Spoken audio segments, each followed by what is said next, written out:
Yeah, I agree with Jen. I'll take it a step further and I'll say that the Republicans just took the first bite of a toxic shit sandwich. And it remains to be seen if they're going to take another bite of this shit sandwich. But the stuff that they're doing with Doge in the long term is going to be toxically unpopular. We're talking about people's lives. We're talking about people's health care, right? Just that they had 80% of government jobs are not in Washington, D.C. They're all over the country. So as those things continue to happen, they're going to be a lot of really pissed off voters.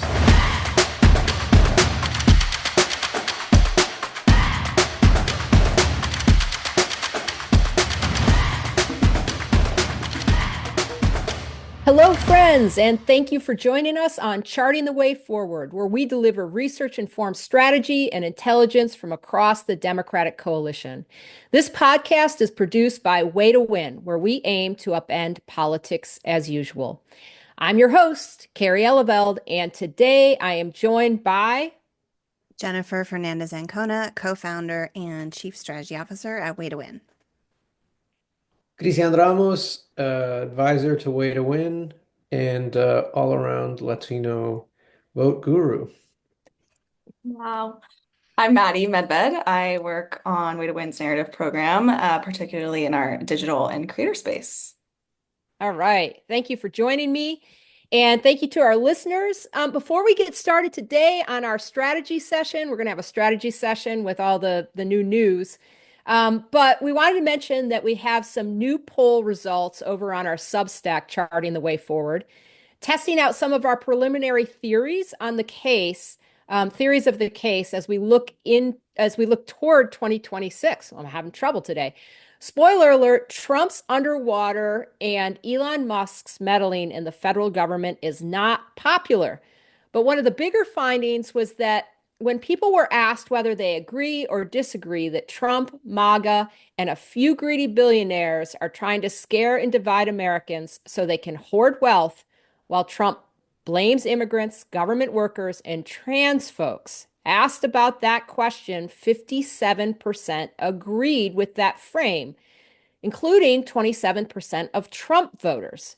Only 30% disagreed with that statement. So that's the race class narrative that we often return to, but it's a good one. It seems to have potential as we move forward. And there's some more interesting stuff in that poll. So head over to our Substack, subscribe, check it out, comments. You can comment on our Substacks, give us feedback. Okay, let's get to the headline that ruled the day last week, which was Trump's honeymoon is over, or some version of that. Is Trump's honeymoon over? And we figured what better topic for a strategy session. So a brief look at the lay of the land. And per usual, it's a lot. So I apologize in advance for the run-up, but multiple polls have now found that Trump's approvals are starting to tank. He's going underwater after a very brief period where he was more popular than unpopular. We're back into the unpopular territory. His approval specifically on the economy, usually a strength for him and arguably his best reason for getting elected, are also taking a hit. CNN's Harry Enton noted that Trump's aggregate approvals on the economy in February of 2017 were 5 points above water, whereas right now they're 8 points below water. So, and also several consumer confidence surveys are falling right now, including the University of Michigan's and some others. So, last week, many Republican members of Congress went home to town halls where they were abruptly met by hordes of angry constituents, including many in flippable districts. House GOP leaders naturally are now urging their members to stop attending the town halls altogether, do teletown halls and or vet their participants. So we just stop talking to the people, I guess, when we don't like what they have to say. Most of the fury was jump-started by Elon Musk's attempt to take a sledgehammer to government services, such as Medicaid and funding for Head Start programs that many people rely on for childcare, things like that. Republicans, many of whom are feeling the heat, are lobbying the White House to leave certain services in their own states. So, just one example, there's many of these, but Senator Shelley Moore Capito of West Virginia has petitioned the Environmental Protection Agency to unfreeze funding for green school buses because they are manufactured in West Virginia. Shocker of all shockers. Here's the kicker. House Republicans on Tuesday night of this week gave initial approval to a budget framework that, if enacted, would gut Medicaid. Publicly, Republicans are rallying around the cause of rooting out waste, fraud, and abuse and saying that's what Musk is doing and pushing back at attacks by noting the word Medicaid wasn't actually mentioned in the framework that they passed. But they're targeting $2 trillion in spending cuts, and the services that would come from are clearly Medicaid.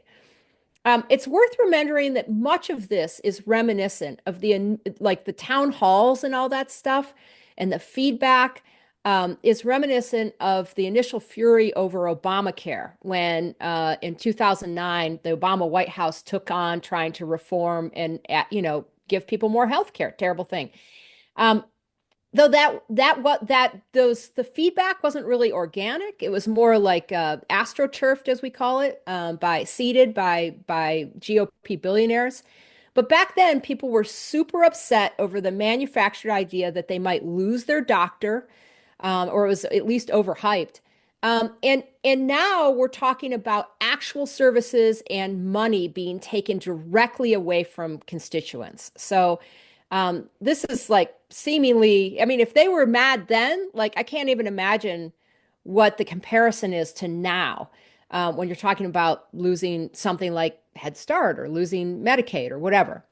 So, with that rather lengthy rundown of events, let's start by asking, are Republicans in trouble? And if so, how can Democrats make it stick? Jen and Kristian, I'd love to hear from you first. Sure. I can jump in first. I I think we don't know the answer to that question yet, but I certainly hope that it is yes. I think that it's clear that the Republicans are starting to overreach, and that's a thing that they always do. But it's up to us. It's going to be up to all of us to make sure that it's actually sticks, that it sticks to them, and that also voters in these places see Democrats actually standing up and being the opposition and putting a different vision forward. So I feel like it's promising what we've seen, this pushback in states. It is reminiscent of that time of the Tea Party's beginnings. And I think, I'd love to see that we have our own version of kind of an uprising of regular people who are not okay with these cuts and who are going to stand up and fight back. I was pretty encouraged by the Democratic caucus sticking together. I was really worried about that, and it does feel like all the pressure campaigns that have been run over the past few weeks were really helpful. Were really made an impact because we saw Democrats standing with one voice and saying, we're not going to vote for this. We're not going to support the cutting of Medicaid in this budget, at least as a hard line. And that's not something we even have seen in this new Trump era. So that feels like an encouraging point for me. But there's more we have to do to tell the story, to keep hammering these points home to make it stick in the minds of the voters. Yeah, I agree with Jen. I'll take it a step further and I'll say that the Republicans just took the first bite of a toxic shit sandwich. And it remains to be seen if they're going to take another bite of this shit sandwich. But the stuff that they're doing with Doge in the long term is going to be toxically unpopular. We're talking about people's lives. We're talking about people's health care, right? Just that they had 80% of government jobs are not in Washington, D.C. They're all over the country. So as those things continue to happen, they're going to be a lot of really pissed off voters. The cuts that they proposed in this budget are terrible, terrible, terrible, terrible. The Medicaid cuts alone, that's 75 million people. Most of them are children, most of them are elderly. If they go through with any of this stuff, it will be wildly toxically unpopular to not just, most voters, but to parts of their base, right? You have to remember there's the MAGA faithful, those diehard voters who Trump could do whatever he wanted and they're fine with it. But like independents and regular, Republicans did not sign up for this craziness that is happening. I do agree with Jen that we have to tell a story. We have to make sure that people understand that these things are all related and they're not happening in a vacuum, and that we have to tell a story about how we would make people's lives better. But I cannot emphasize enough. 20% of Medicaid users are Latino.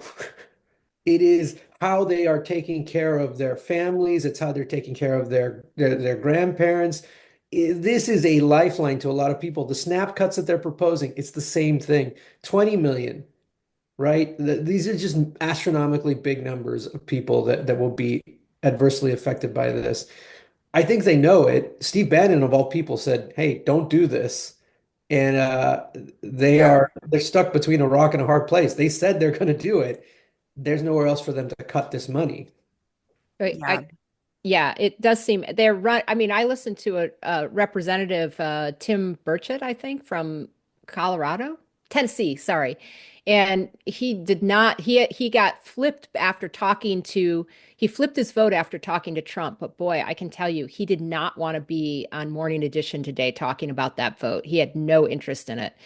Um, just a note that what they're trying to get the money for is that they want to give $4.5 trillion in tax cuts, right, to mostly rich people. So, but this is a good time to, is that right, Kristian? I have that right. Yeah, Yeah. I mean, that's what I was going to say. I think in terms of making things stick for the minds of the voters, it has to be the connection between those things. Like, it's not just the cuts. Yes, the cuts hurt, but it's like, why are they doing this? They're doing this in order to find X trillion dollars so they can give it to people like Elon Musk and people with a lot of wealth who don't need it anymore of it. So I think that's what we saw in some of the polling that you mentioned, Carrie, at the top, where there is real energy around this idea of being, the billionaires are on the side of Trump and MAGA and they're trying to scare us all while they hoard the wealth. I think that's like a if we saw so much agreement with that statement, then the idea of connecting those dots for people of what Musk is trying to do, it's just a literal robbing from people who are struggling and poor and have not much to give it to people who already have done all of this hoarding. Right. Well, as long as we're talking about sticking, making things stick, it's a good time to jump over to Maddie, because she, works specifically on the digital program, and I'm wondering what you're seeing, Maddie, in terms of what's breaking through digitally, like what of Trump's or Musk's actions are breaking through, what the creators are sort of focused on, that type of thing. Yeah. Well, it's definitely been a journey since the inauguration. And just to kind of preface too, after the election, 65% of adults felt like they needed to limit their media consumption on politics just due to like too much information and exhaustion and burnout. And then that, in tandem with this very intentional play by the administration to really flood the zone and overwhelm and oversaturate the media ecosystem, it's just their hope was the general public to grow numb. And I feel like, especially January, February, like we definitely saw that online of people just kind of like avoiding or creators maybe not knowing what to talk about. So this just, first of all, makes it imperative that we continue to deepen this investment in culture first creators and media tactics so that we can kind of get through these people who are intentionally tuning out. Because bottom line, if people are going to actively avoid this news, then it's incumbent on us to make sure that we're reaching them in different ways so that people are aware of these, awful material impacts that are actually happening to everyday Americans that, Kristian and Jen talked about. So, to answer the question of how he's playing, I think it very much depends on like where on the internet you live. So I've been saying and noticing that my algorithm on TikTok is super sensitive right now, meaning like if I just spend a couple seconds on a video, my algorithm just kind of takes that and runs with it. And so all that to say, like there are these spaces online where Trump is popular and Elon is a superhero. And I just think in our more progressive spaces online, especially TikTok, like I said, in January and February, people were kind of like drowning and they just didn't know which way was up given the influx of bad news coming out of the administration. So recently, I feel like we've kind of like got our footing a little bit online. In some recent research we've seen, it's told us that Doge, Musk, and the impacts of their policies continue to be the main focus of social media over the this last weekend. And then progressives kind of reclaimed the Doge narrative over the weekend, highlighting people expressing outrage in, these town halls that we mentioned, responses from federal employees, and early impacts of these cuts. And then since Friday, progressives have actually nearly doubled the total interactions on Musk and Doge related content compared to conservatives. So it's saying it's 8.5 million to 15.6 million engagements there. And That's then yes, sorry. So progressives are the winning. Winning. Okay. Yeah. Sorry. I just want to So make they sure. more engagements on Yes. progressive content relating to Elon and Doge. And then yesterday, progressives also highlighted the MAGA budget bill cuts to healthcare and Medicaid. And since yesterday, posts related to healthcare have earned progressive accounts at least 3.1 million total engagement. So these things are definitely resonating with audiences. And I think there's still a lot of work to do to like settle into a kind of coordinated and strategic narrative cadence online. But it does feel like we're getting back on our feet and people are more empowered and coordinated to fight back and push our narratives to actually mobilize people to resist. And kind of to answer the question too of like what creators are really seizing on. Personal stories are really hitting right now. I think this administration, it's literally hurting people and having true and immediate impacts on real people, real families. And so storytelling this for audiences online is really impactful. And something we need to continue to push. And so, last week, Way to Win, we sent some creators to their local city's National Day of Action rallies where they interviewed federal workers who just got fired. And then yesterday, we pulled together another kind of scrappy campaign around the budget fight on the Hills where people, creators got to show their audiences what this budget fight was about and how it's, stripping this like truly life-saving care from Americans to give these tax breaks to billionaires. Stories around deportations have been really salient online. So creators, and then the other thing is creators are also really seizing on using cultural moments to hack the algorithm and get important messaging to go viral. For another example, we sent one of our creators to New Orleans around the Super Bowl to do some content and message on Elon and Doge, which went super viral. So things are sticking, things are working, and we need to continue to reach these audiences online, especially through like creative ways like these cultural moments to hack so that people who are tuning out can tune in and know what's going on. Because when they do see it, when they are seeing this stuff, it's working and people are, paying attention, mobilizing. And these are primarily the listeners and viewers that we're talking about on TikTok are primarily news avoiders. Is that true? Would you categorize them as that or? Given that like everyone is on TikTok these days, it feels like that wouldn't be totally It's too accurate to broad. say. But there's definitely a large audience on these platforms that are news avoiders and are, consuming content there because maybe they can avoid it and it can be, tap into different niches of content than just news. Okay. So several weeks ago on this show, we talked about the strategic goals for Democrats, and one of them, the long-term one, was building Democrats' brand. Harder question to solve, but the short-term one was bringing down Trump's approvals, and his approvals do seem to be falling. We don't know how far they're going to fall. We don't know if they're, what kind of floor there's going to be. But strategically speaking, how meaningful do you see it, Jen, that Trump's polling numbers are falling now? Like, is that how good is that for us? Is it more just good in terms of using it against how powerful he is on the Hill, or does it actually matter out in the real world? Like that type of thing. Yeah. I mean, I'm not a huge believer in like approval ratings. I mean, I think we've seen that go both ways, where people with low approval ratings have still been reelected because of different other things in the context. So just generally, I don't think it's like the end all be all. But I will say, like, it's all that is our goal. Like we said, I mean, Trump had very low approval. It was almost -20 going into the 2020 election when he was president the first time. His approval is much higher now. I think it's close to essentially even between approval and disapproval. So yes, it's falling, but if you look at the averages, it's pretty much in that range of even, which is kind of normal for how polarized the country is.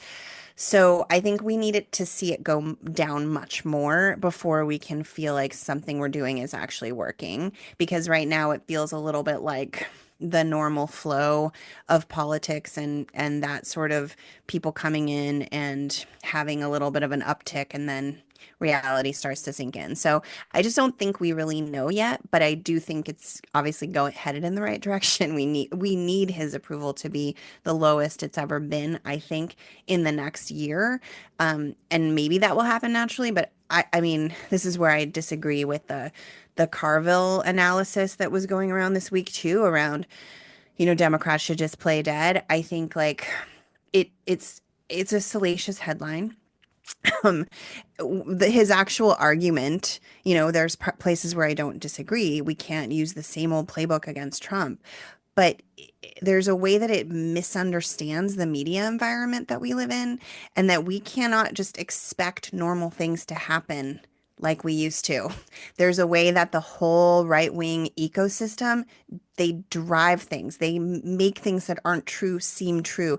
It's just a different reality that is created. So we can't just rely on Trump and Republicans, causing their own demise. Like, yes, that will help us, but we have to be active, I think, and we believe in our side of the strategy tent here that we need to be active in how we actually drag them down because of how the control that they have over the different fractured media environment.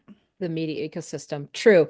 And just so listeners know, that's James Carville, the sort of, famed Democratic strategist for a long time, had an op-ed in the New York Times where he was like, Democrats should just disappear and just play dead and let the, Republicans implode, and then voters will miss us or something like that, which seems, I don't know, wild. So anyway, but I do think so. One of the problems with his approvals being high, of course, or higher than usual, like higher than usual for him, especially because they're not high. They're not even higher than what Biden's were coming in to office. But is that he has such a hold on Republicans, and no one wants to cross him, and that's especially true when his approvals are so high. And of course, we want to be able to divide and crack the Republicans so that they are fighting amongst themselves.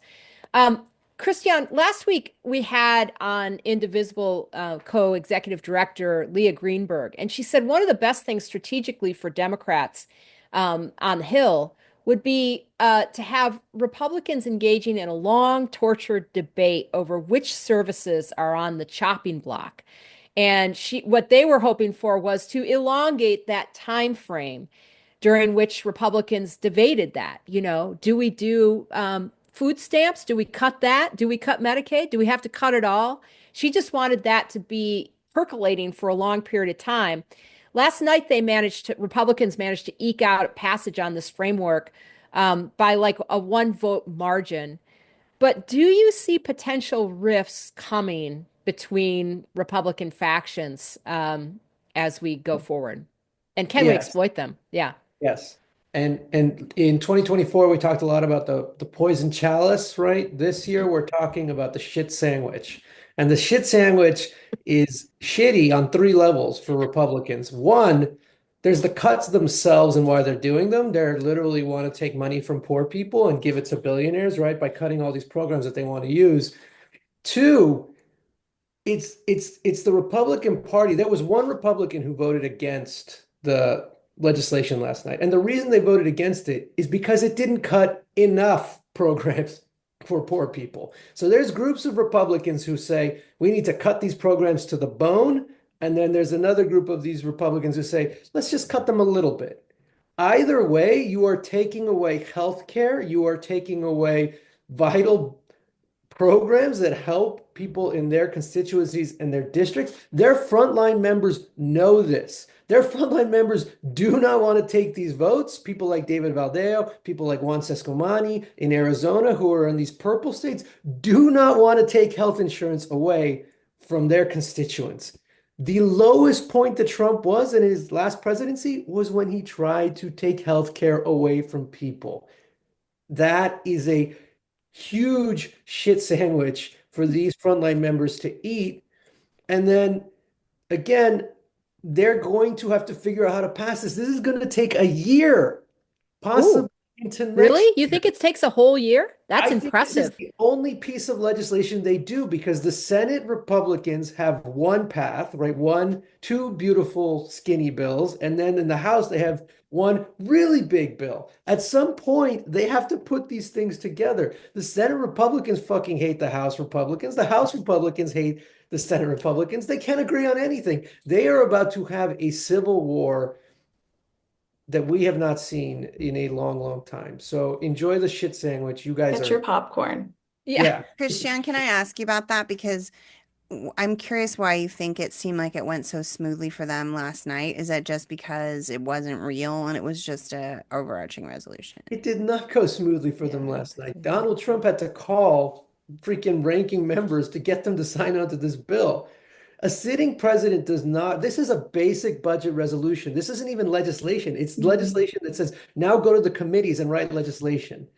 Presidents Right. don't call people to do that. The only reason they did it is because he's the president of the United States and Trump is like their freaking messiah. No, I They know. don't. I get that, but can't that just happen again next time? That's what I'm saying. Like, there is something about it that worries me because I actually thought it was going to be harder for them to pass even the resolution, given everything you're saying, which I also agree with. I just Well, wonder what's going on.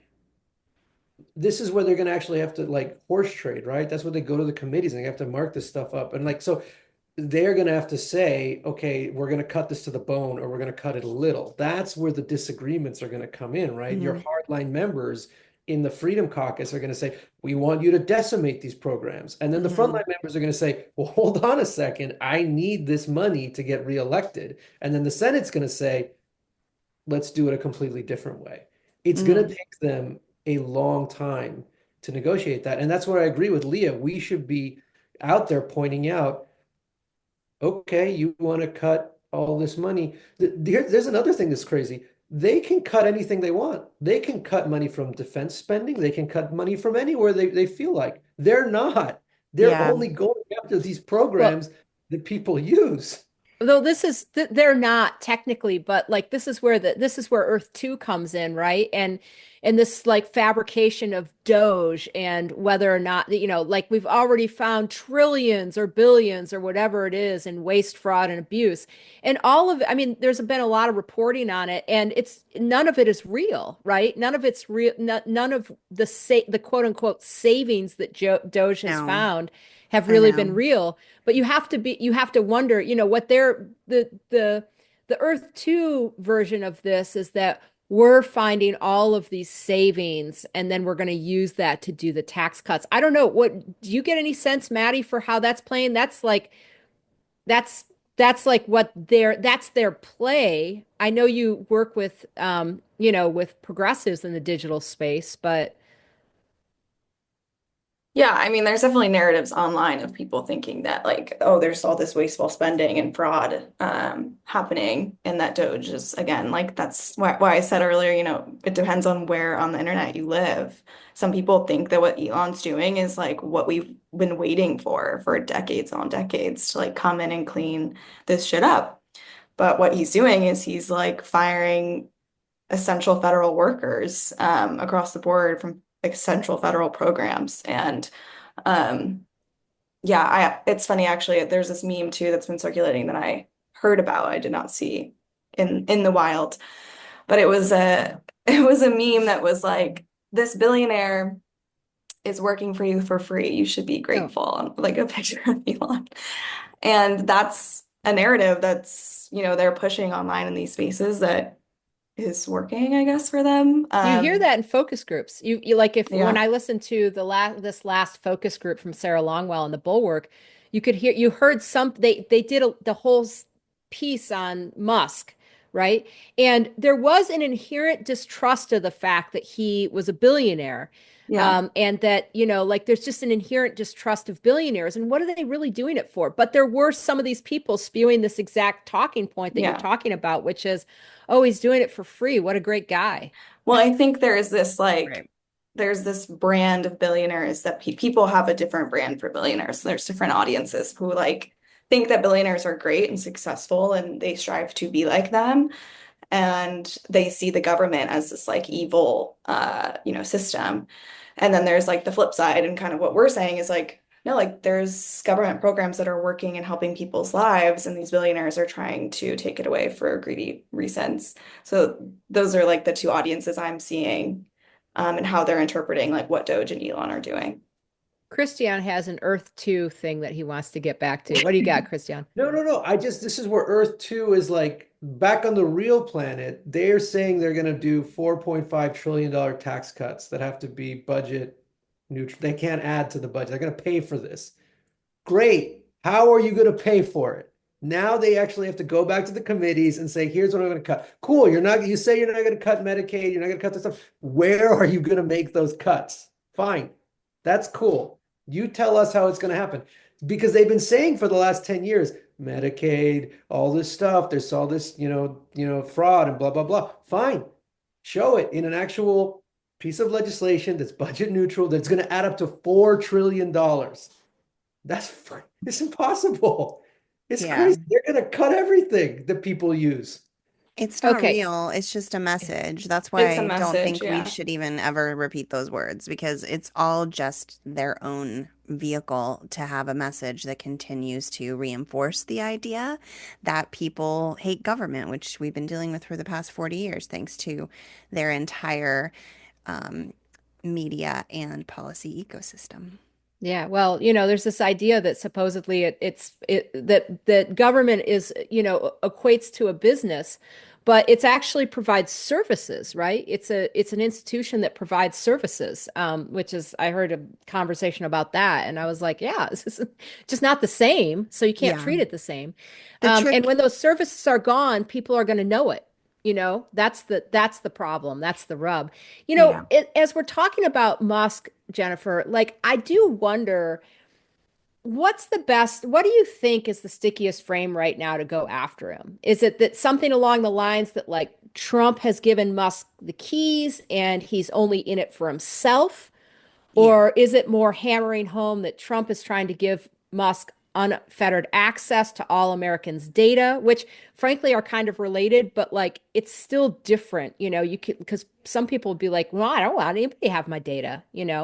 So Yeah. I just wonder, like, what do you think? What's the best I mean, leverage I think we're points? still figuring it out. We need to do a little more testing and iteration on this, but the some things that we do know are that one, we can't leave it to just Musk alone. So we want to tie him to Trump and also MAGA. It's part of the villains that are part of this. There was a data point that we saw this week that only 35% of voters see Trump as um, 35% of voters see Trump as only partly or not at all responsible for what Musk is doing. So Yeah. that's a large number of people who think Trump is not at all responsible for what Musk is doing when Trump is the one who put Musk in charge. So we have to chip away at that to make sure that Musk and what he's doing is tied back to Trump and the overall MAGA movement. We also know that the best ways to talk about him, you guys alluded to this a little bit with the billionaire thing. It's the shadow edge of the billionaire who's in the White House pulling strings, shadow president. The idea of a hostile takeover of our government is the best frame that we've seen for what Musk is doing. People don't like that. If it's not there's a way people think of billionaires as smart and, accomplishing and doing things and, being really good at what they do. But there's a shadow side of there's too much power. It's in it for himself. What is he really doing? Why is he doing this? The sort of shadow motivations for what he's doing, if it could be to enrich himself, is if it could be to pull some strings that help his companies, get stronger. I think that self-interest billionaire story is the best line of attack on him. And just the idea that billionaires are advising the president is not a popular idea. We may have talked about this on this podcast before, but the one poll that we saw said 12% of Americans think it's a really good idea for a billionaire to advise a president. So that is kind of how we have to be thinking about it. So you want to paint him in that light, and then also as much as we possibly can, like we've talked about before, tie it to the real consequences that are hitting people, out there in America, and that it's this guy, a shadow president. By the way, talking about him not being elected, you've seen that a lot. Like, we didn't elect him. He's an unelected, billionaire. That hasn't been the most persuasive tack because, people did elect Trump and Trump put him in charge. So it's sort of like just it's a thing people like to say, but it's not actually that effective. So those are my overall points. Interesting. Christian, what you got? Um, yeah. So I was talking to a Republican leader this week, and one thing they said to me is like, people like this stuff because Musk is running the country like corporate America, and what he's doing is very corporate, just like firing all these people. And my pushback to this person respectfully was like, even in corporations, they have review, they have peer review, they have all this stuff documented. They're not doing any of that with this Doge stuff. They're not doing anything. They are firing people left and right. And there's going to be lawsuits and there's going to be all this stuff. And so like, yes, there are things that people like about billionaires, but there's also a lot of stuff they don't like about billionaires. And this sort of callous thing where he's running around with a chainsaw, you know what I mean? Like, I am willing to grant people that shrinking the size of the federal government is probably popular with most people. They are not shrinking the size of the I'm federal government. I'm They already, yeah, go ahead. Sorry. they are taking a chainsaw to all this stuff that are people's lives, that are people's legacies, and there's no grace in it. There's no, like human emotion in it. And I just think like this is like a short-term sugar high for some people, but in the long term, if people are gonna look back and be like, what the hell were we thinking letting this guy do these horrible things to so many people? I'm imagining that the chainsaw could potentially show up in some ads about, people getting like chainsaw and then, people in like getting their services cut. And I don't say that flip. I think that's, possible. Um, can I just throw out one thing too in terms of Musk having his own interests? I thought one of the most interesting conversations that I heard about Musk was this bulwark thing over the weekend with Kara Swisher, sorry, who's been a Silicon Valley like journalist forever out there and knows Musk for a long time. And what she was saying was, what I really think he wants access to is all the government data, and he wants that because he's behind other AI platforms. And what AI platforms do is they suck in a bunch of data to increase their efficiency, and they've sucked up about all the data there is available right now. And so the biggest trove, besides like what the Chinese government has on its citizens, but the biggest trove of data that exists right now is probably the US government. And if he can figure out how to consolidate all of that data into one place and feed it into his AI, then starts to be head and shoulders above the other AI applications that are starting to run into not having enough data to keep feeding into themselves. And I was like, and like had a panic attack. So anyway, I revived. I'm here, but I was like, whoa, that's Well, crazy. related to that, and this is another installment of Christian Watch's crap pop culture stuff.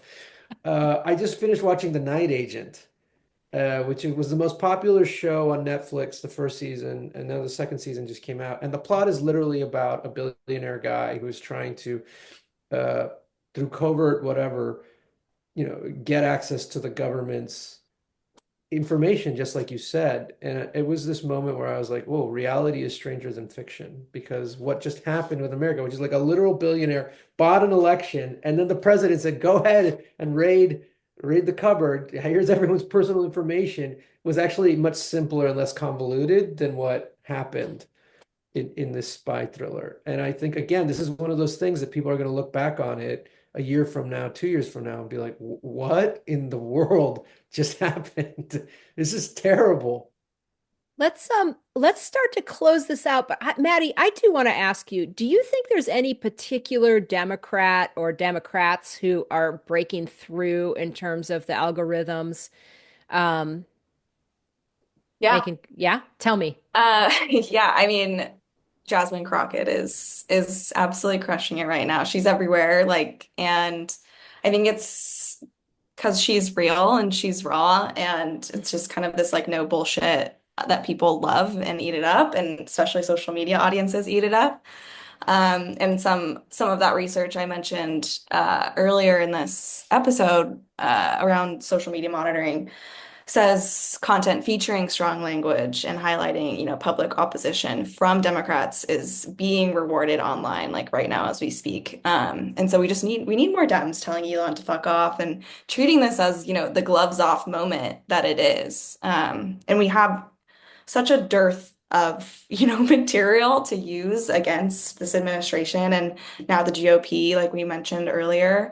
And the more Dems can get really real and raw like Jasmine does, especially online audiences will eat it up and want to pay attention. Yeah, there's just this great moment this week where she is like holding court on the, hill, and then some reporter says, "Do you have a message for Elon Musk?" And she just looks at the camera and says, "Fuck off," and then keeps and then like turns her head and keeps going. And like we had an internal debate about whether that's good or bad, but the algorithms like it, that's for sure. For So, sure. um, Yeah. all right, before we close out, Jen, Kristian, you want to add, did anything pop up for you as we were discussing? You want to add in? I'll let Jen go and then, or, Go okay. for it. No, I mean, one thing that is fascinating to me, and I know this is maybe doesn't sound like mind-blowing, but Higher energy, higher energy, no, high no, energy. Trump was elected to lower costs. And literally, they're going to spend a year doing the exact opposite. These tax cuts, without being paid for, are going to cost taxpayers lots of money. And then they're cutting all of these jobs, which are going to cost people money. They are going to, the energy prices are raising, inflation is raising, gas is raising. Like these guys, we're a month in, give it 2 months, give it 3 months, give it 4 months. People are gonna like start, your Amazon packages are gonna start showing up late. Social security checks are probably gonna start showing up like once those things start Tax happening, season. taxi, all of this stuff is gonna be a nightmare because of the cuts they're making. Yeah. I would not want to be in their shoes trying to figure out how to do all of this. It's gonna be very painful for them. I was They reminded said this. that during the election. Elon said Yeah. it's going to be painful. Yeah, I don't think people quite anticipated how painful it was going to be. I don't Like know, you have you to, guys. I sort of disagree because I think people wanted to fuck the system up. People really wanted that. So I think that yes, like people are going to be feeling pain, but I don't think we can just rely on them to be like, "Oh yeah, this makes sense." I mean, people made this decision because they absolutely like wanted to shake the etch a sketch in a certain way. They did not want to go with a business as usual. So I, I don't I'm not trying to totally disagree with you, but I do think we have to be aware of those things that I was saying before. Like reality gets created in these ecosystems that Right. has nothing to do with the reality that we are all tracking right now. I think we Right. have to keep that in our minds. And then I just think we have to be constantly taking action, constantly, encouraging our friends to be going to these different protests, showing up in the um, offices of, in the town halls or whatever we can in the states, giving money. I just gave money today to 8 Republicans who voted to cut Medicaid in the bill. I think that's the kind of thing that we all need to be doing so that we're making sure that we're driving towards something and not just expecting. Defeating. Yeah, not just like thinking it's going to take care of itself. That's my concern Yeah. with what could happen if people start to think, oh, this is just going off the rails. We don't actually have to do anything to make sure it's. Yeah. But Well, you I think vote, that's where the media environment comes in so heavy too, is because like why do people see, the government in this evil lens that we've talked about? It's because the Republicans have had a long-term intentional narrative strategy that has been feeding this to them for so long. And I think now is the time we have to fight back on that and like get people's minds right about, okay, they're cutting the government now, you're in pain. That didn't work. That wasn't the reality, So it's definitely I agree with that for sure. And we have to do the work to message to them so they know. Yeah, I just want to be very clear. I'm not advocating for doing nothing. I do think we have to, You're like, go not out James and like tell Carville. us. No, I'm not James Carville. I'm saying we have to go out and tell a story about this. I'll Right. close with one good example of this. The immigration stuff, right? For the last 20 years, the narrative has been, oh, immigrants are responsible for everything, inflation going up, for all of these horrible things that are happening, right? We're about to do mass deportations, which are going to be very scarring to our countries, like to people. It's going to hurt a lot of people. Guess what's inflation is going to go up. Grocery prices are going to go up. Like we have to tell that story about the fact that, okay, these guys said that they were going to solve all these problems by doing this thing. They're doing these things. Things are not getting better. They're getting worse. And we have to Right. say that. We have to, through our media, through our speeches, through Jasmine Crockett telling Elon Musk to fuck off. All of that stuff has to be a part of this narrative about, we're going to do things differently. We're here. We hear your pain. We're going to do things differently. These guys don't care about you. Well, Yeah. I do think one of the things we're going to keep hitting over and over again is how do we make this stick? And that was one of the reasons that I wanted to have Maddie on this episode because I was realizing, God, none of this matters unless we can make it stick, right? But I will say, I also think there's a level at which people are always like, yeah, I want to really, mess things up and whatever, and they don't think somehow that that's going to affect them, and then it does, and then they're like, oh. It turns out that part of our income is due to Medicaid. It turns out that, like immigrants are, it's not just the criminal immigrants, it's all immigrants. Anyone with brown skin is going to suddenly be a papers, please situation. You know what I mean? So like, I think there is a level at which this can turn, even if there were people who were agitating for that, they don't realize that actually they're in the crosshairs until they realize, oh, wait, I'm in the crosshairs. So, Yeah. um, And the ways in which government can be corrupt or is people's thoughts around that. There are many ways in which they're valid.